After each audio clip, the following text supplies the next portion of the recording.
Ann Romney brought the House down as she introduced her husband to America Tuesday night. But last night, it was Mitt Romney's turn to deliver a rousing speech letting the country know what type of family man he is.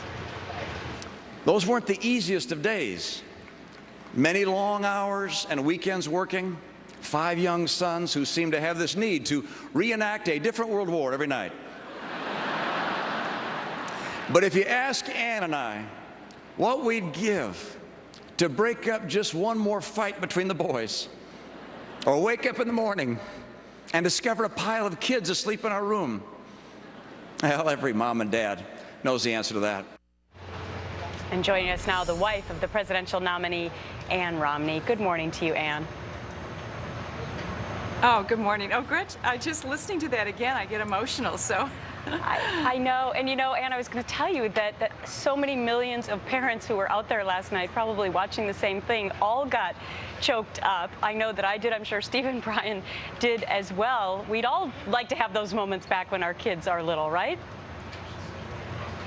Right, and I'll have to tell you, after Mitt's speech was over, all of the children, my sons, my daughter-in-laws, my grandchildren were back in the room, and my one daughter-in-law, who has 5 boys, she said, "Hey, guess what? I can give you that opportunity if you want. Come on to my house. You can have it tomorrow morning." Oh, that's perfect. No, okay, so we're taking a look, Ann, at the balloon drop, and the whole family is there, all who are in Tampa. After your husband, gave the biggest speech of his life, what did he say to you, and what did you say to him regarding how well he did?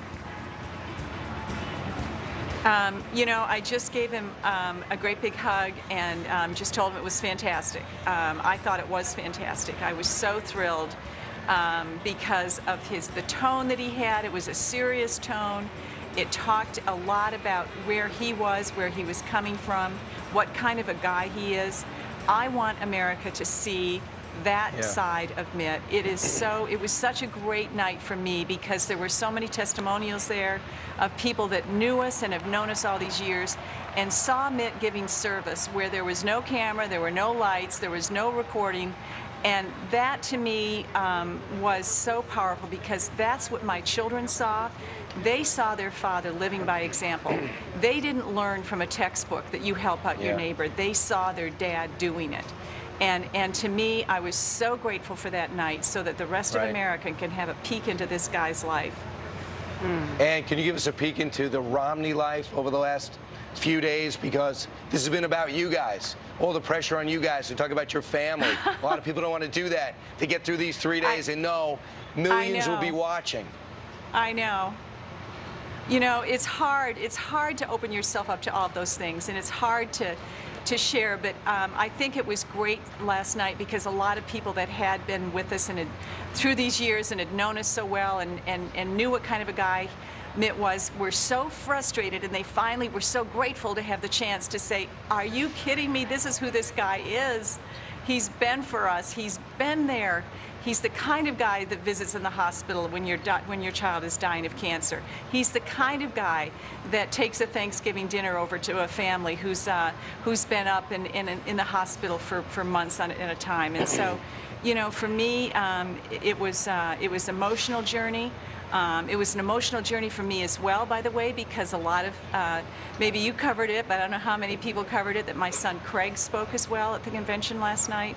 Yes. So it was just a great night for our family. He spoke in Spanish too. He was multilingual last night. But you know, many people say, Ann, that you are the secret weapon for your husband, and it sure seemed like it on Tuesday night because you were so incredibly natural. I mean, for those of us who do this on a daily basis, maybe it wouldn't be so difficult. But for you, my goodness, you get up on stage, it looks like you do it every single day. How did you prepare? Yeah, I couldn't wait to get on stage. And the funny thing is, I was much more nervous last night for Mitt than I ever was for myself. I was thrilled to death. I was excited about my talk. I knew what I wanted to say. I felt very confident in the voice that I wanted people to hear. I felt very confident that I wanted women to know that we hear their voices and that I have heard their voices. And we are not going to forget those voices that I've heard all across this country talking about how concerned they are about their jobs and how concerned they are about their children and the legacy of debt that we're going to leave those kids. So those voices were in my soul, and I could hardly wait to give my speech. You know, it was all about, people were suggesting, we wonder whether or not Mitt Romney's going to be able to connect with America. He connected in a big way. I mean, when he was telling the story about your kids and talking about his mom and dad and the Rose, there were tears in his eyes, there were tears in our eyes. And now this morning, I think people are waking up and they're going, you know what, I saw Mitt Romney last night. He'd do okay. I thought he was, I'm so pleased. I really am. I'm so pleased that people got to see the side of Mitt that I know so well. All right, I want you to hear what Matt, your son, said about you last night. Listen. I went to Mom if I ever needed money, because you never went to Dad. He was way too cheap. My dad didn't have the right bulb, so he replaced it just with whatever bulb he had. The problem is it sticks out way too far and blinds you as you cook. So he just solved that with some tin foil and duct tape. I got one of those lights, too. I don't know if you could hear that very well, Ann, but one thing I will give you credit for, you and Mitt, I remember when the boys were in their bus and I had the chance to go inside and tour it, and the bathrooms were clean. So that's all I wanted to let you know, that you raised them well. Oh, well, I can promise you that did not happen when they were little. Yeah. The Obamas apparently have said that they did not watch any of the RNC. Will you be watching the DNC next week? I believe I will. I want to hear the president speak, and I hope, I'm assuming Michelle will speak. I'll want to hear her speak. Yes, I certainly will.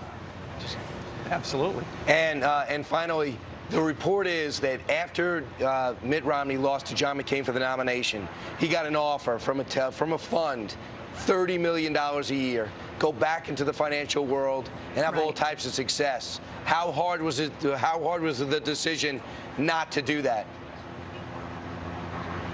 Well, you know, we're used to kind of passing offers up like that. So for us, our life is not about making money.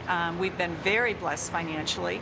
But, you know, we've got what we need, and, you know, our life is now about giving back. And so, you know, I always trust that Mitt can always make another dollar.